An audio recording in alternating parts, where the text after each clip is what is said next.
We're at a RAS farm now. We're shooting this video and a fox is just walking around. It's a future fish quality control specialist. It will receive fresh trout and will assess the quality, whether this fish can be released for sale or not. Actually, there are two foxes here. They stole some pastry from us today, but we forgave them because they're going to work for us and test the trout, and they don't seem to mind that. What an interesting fox. Alice in Wonderland.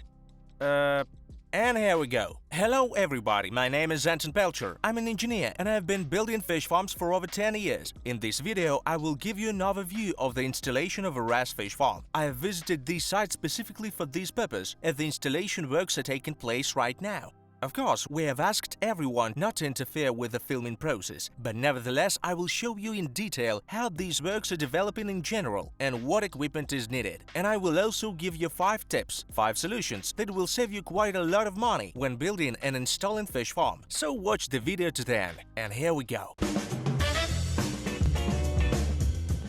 So we're at a farm where RAS equipment is being installed right now. So let's talk in general what is needed in order to install a RAS facility inside an ordinary building. And let's even imagine that we have already purchased the equipment. Let's talk in more detail about installation. We will probably start with the construction stuff, because before you can install equipment, even if you have a suitable building, you need to prepare the building properly. What does building construction presume? Primarily, floors and concrete tanks pouring in case you need that. And very importantly, in order for your RAS farm to work properly, you need to line up of the equipment properly in terms of height. So the tanks in this case, placed in podiums. The wastewater from the tanks is drained by gravity and it flows into the water treatment tank. Well, in principle, it probably took about 500 cubic meters of concrete at this 1,600 square meters farm. Of course, we calculated it approximately. We didn't take exact data. But nevertheless, according to approximate calculations, about 500 cubic meters of concrete were poured to get the floors with a 20 cm thick slab with double reinforcement and to fill all the concrete tanks. The owner of the facility did it all by himself. He has his own concrete producing plant, so they delivered the concrete and poured it here by means of their own workspace. So it came out quite responsible and efficient in terms of economics. And that turns out to be the first step on how to save money on the construction of the farm on installation. It's the use of water treatment tanks made of concrete. Why concrete? If we're talking about a small farm, of course it makes sense to provide for all biofilters, all water treatment tanks in plastic, because it's quite a compact system, it's convenient. But if we're talking about a large industrial farm, the volume of water treatment tanks can reach up to 100 cubic meters and more. It's such more reasonable to make the tanks of such volumes out of concrete, and even more so deepen them. Not taking podiums into consideration. If you don't need to raise the tanks on some metal podiums, not taking into consideration external metal tanks frame, as well as thick plastic ones, which are quite expensive, because welding a 100 cubic tank of plastic and even 150-200 cubic meters, it gets much more expensive than providing for a concrete tank. It's practically impossible to bury plastic tank, because it will be crushed by the ground pressure. And if you make a concrete sarcophagus on the outside, then why install the plastic tank inside when you can make it out of concrete right away? So the first step, if you have an industrial farm, consider only concrete water treatment tanks, but always with a preliminary layout, because you won't be able to make the reconfiguration of the concrete tanks later. If plastic can somehow be rewelded and soldered, then you pour concrete, there is nothing you can do. That's why you first need a project and then the implementation of it. Otherwise, you can get into trouble if you make any mistakes, because concrete, unfortunately, it's not forgiven.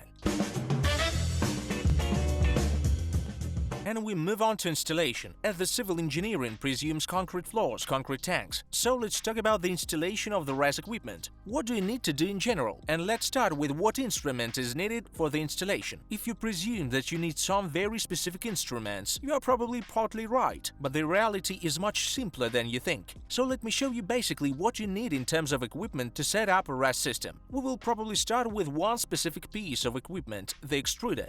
What is this? This is a special machine for for welding plastic, which means that all polypropylene tanks are welded with the help of this instrument. A special bar is loaded into it, then the bar melts inside, and the extruder squeezes out pasty hot polypropylene through a special nozzle. This provides two parts of the polypropylene shoot a good grip and joins them together. And basically, this is what polypropylene welding is. Just an extruder is needed. This is actually a very simple extruder. It's made in China, though this one is already with a modified Russian engine. I use such extruders during installation works too, but more often they are used as spare, additional ones. For the manufacturing process, we use Leister extruders. I think those who are familiar with this process are familiar with this Swiss extruders producer, and when there is a lot of welding work involved, I highly recommended the Swiss ones. Where you need to weld relatively little, you can use these simpler ones. There are Russian manufacturers of extruders, there are Chinese ones and others. They are of course a lot cheaper than the Swiss ones. And the second instrument also used in the welding process is simpler and cheaper. It's a dry or a heat gun. It welds with a rod, welds everything that can be welded. Metal shot up to 5-6 mm thick, but the material that is thicker, and here we have for example tanks of 12 mm thick polypropylene, needs to be welded only with extruder. That's why for certain specific tasks you also need an extruder, so you can't reel it out. A buzz cuts everything you need to cut. That's a Makita one. In principle, Makita produces good instruments, decent and reliable enough. A mill you need it for chamfering and for certain specific tasks, mostly related to welding tanks. And this is something every man who does at least something around the house is probably aware of. It's a jigsaw. It can be used first of all to cut off polypropylene sheet, and in principle you can cut off anything with its help. Electric planer from Bosch. I think everyone knows what a planer is. It's also used in the course of installation works. And it's the simplest instrument, a grinder and a standard electric drill. We use the grinder to cut PVC pipes, and this process is really smooth and cool. The drill, of course, is used to drill holes and make some kind of fasteners. And where it's necessary to drill into the concrete, of course we use hammers. Here's a special drill for concrete. And when installing RAS equipment, there are a lot of pipe fasteners when we need to drill into the concrete. That's pretty much it. It's all the equipment that's a minimum required to install a RAS system. Nothing extraordinary or supernatural as you see. The most complicated and expensive instrument here is the extruder, of course. Well, any RAS system installation surely begins with fish holding tanks and other reservoirs. Just now I'm standing next to the tanks with a diameter of almost 6 meters and a height of 2 meters. Each of them will hold 50 cubic meters of water. Right now they are empty because the installation process is going on. It turns out that 50 tons of water will be pressing on the tank's walls, and so of course we made them thick. For such tanks I recommended to use a minimum of 10 mm thick plastic, or better 12 mm thick. Of course some suggest to take 6 or 8 mm thick sheets, but I say right away, it's rather questionable fun. I have seen a great number of cases when such tanks were simply blown, they lost shape, and then they needed to be tied with different types of straps or lining, but they still were blown up. So if you don't want to experiment, I recommend 10 or better 12 mm thick sheets for such tanks. Our specialists welded them with this extruder, which I have shown you earlier. The tank which is behind me is welded from 12 mm plastic sheets and small tanks that are 2.5 meters in diameter, which is a small in volume. That's the water volume if the tanks is almost 10 times less. They are welded from 6 mm thick sheets. Yes, you can use thinner plastic there, but for large tanks it's better to use thicker one. Well, here is a rod. With the use of these rod, the sheets joints are welded together. It's made of the same polypropylene, the same material. It's always better to buy the rod from the same manufacturer that you order polypropylene from, because different polypropylene may differ slightly and thus the sheets won't get properly welded. So with the help of the extruded and making use of the rod, plastic sheets are welded so that the seams are incredibly strong and durable.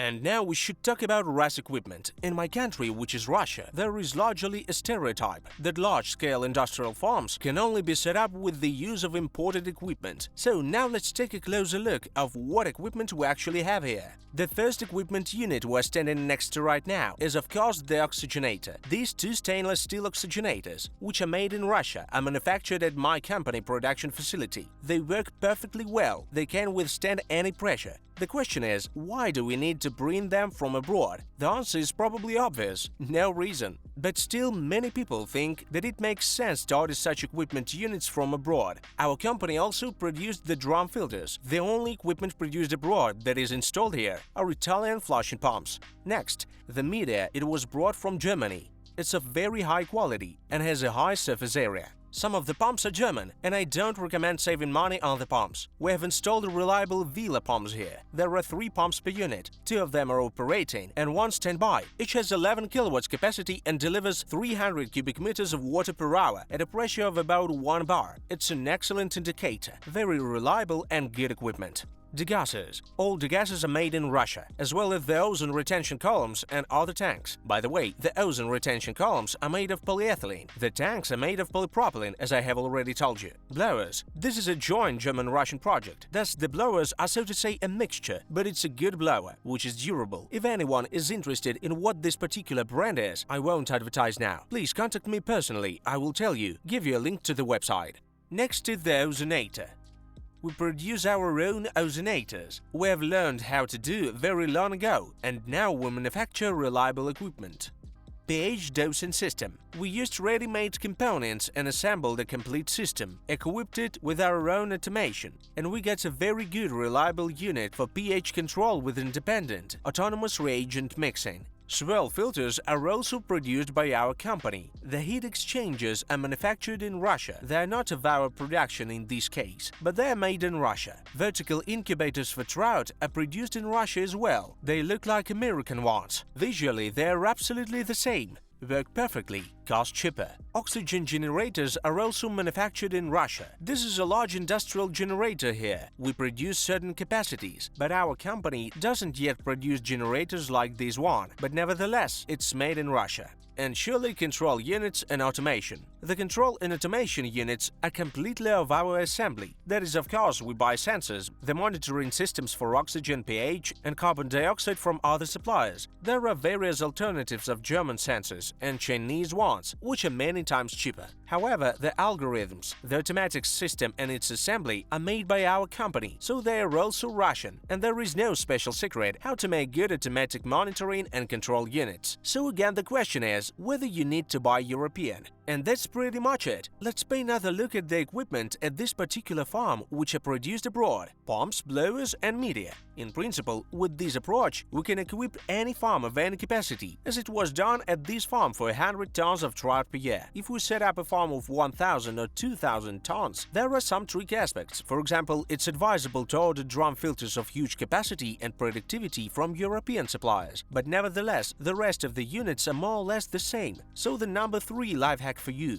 which stems from what I have just said, is why overpay 2 or 3 times for European equipment, even if you are launching an industrial scale farm, if it will not give any super tangible effect. If you want to see the quality of the equipment, you are welcome at this facility. We are always happy to show and tell you everything, or our customer will do that on our behalf.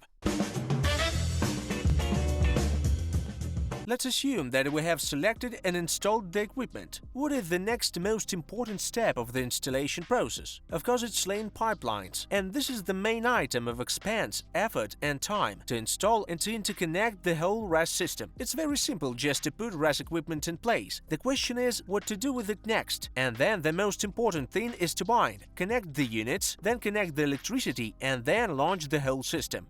So let's talk about piping.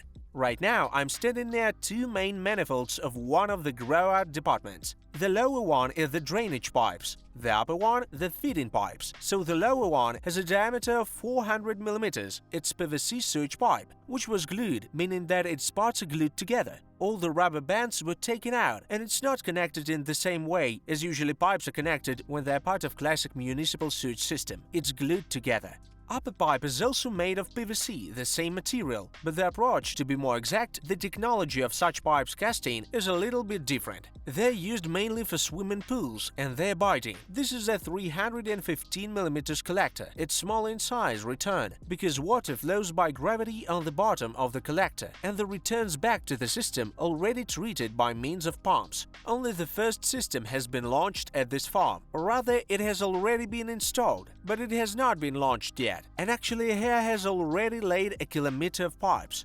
Now we're going to install the second technological line, and there will be almost another kilometer. Drainage pipes running from the fish holding tanks collect all the effluent, extend to the drum filter, to the water treatment system in general. Next, these are the pipes used for interconnecting of water treatment system units. And these are the pipes to return the treated water back to the fish tanks. These are the air supply pipes, these are the oxygen supply pipes, and these are the utility ones. The heating pipes to bring up the hot circuit with the heat exchanger, water pipes to feed the makeup water to the system, the sewage pipes to discharge wastewater. All these pipes acquire an immersive network, just like a spider's web, which envelops the whole fish farm. And the installation of this trapping, these pipelines, is the most difficult task, but in principle PVC pipes are rather easy to install if you are knowledgeable in this aspect. What equipment will you need to assemble the pipes? Generally speaking, I have shown all the equipment earlier, at least what is available to show now. You don't need an extruder. The extruder is needed only for welding the tanks. Basically, you will need all the rest. At minimum, this is a grinder. Formerly at a small RAS farms, we went through the whole pipelines assembly process with the help of a grinder only. But in fact, in certain cases, you still need to screw and fasten these pipes, so the manual equipment set includes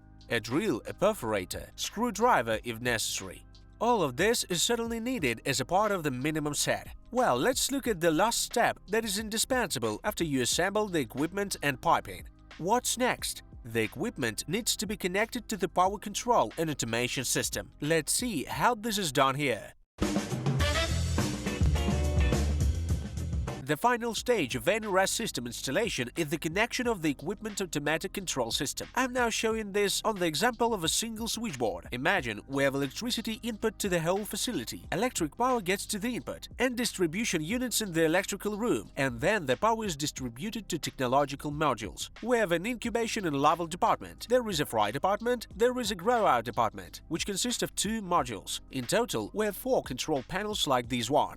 All control and power supply to each and every equipment unit is done by means of these control panels. So here are located all the operating control units that control a particular module.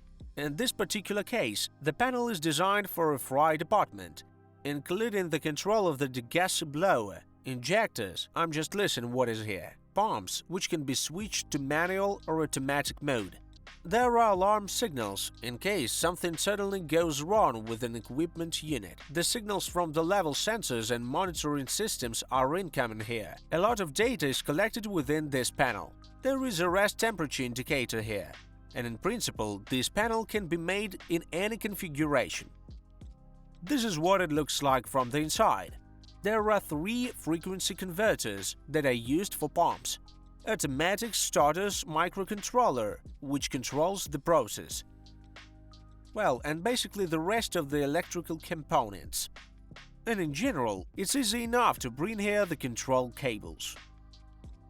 Next, the whole system can work from the dispatch system. That is, if we connect each control panel to master box in the control room, which is planned in the near future here. We can also control all the equipment remotely through a PC, which presumes that we are connected to any control panel remotely and control the equipment sitting there in the control room and not coming to each panel if needed. So this connection is required at the final stage of a RAS equipment installation works.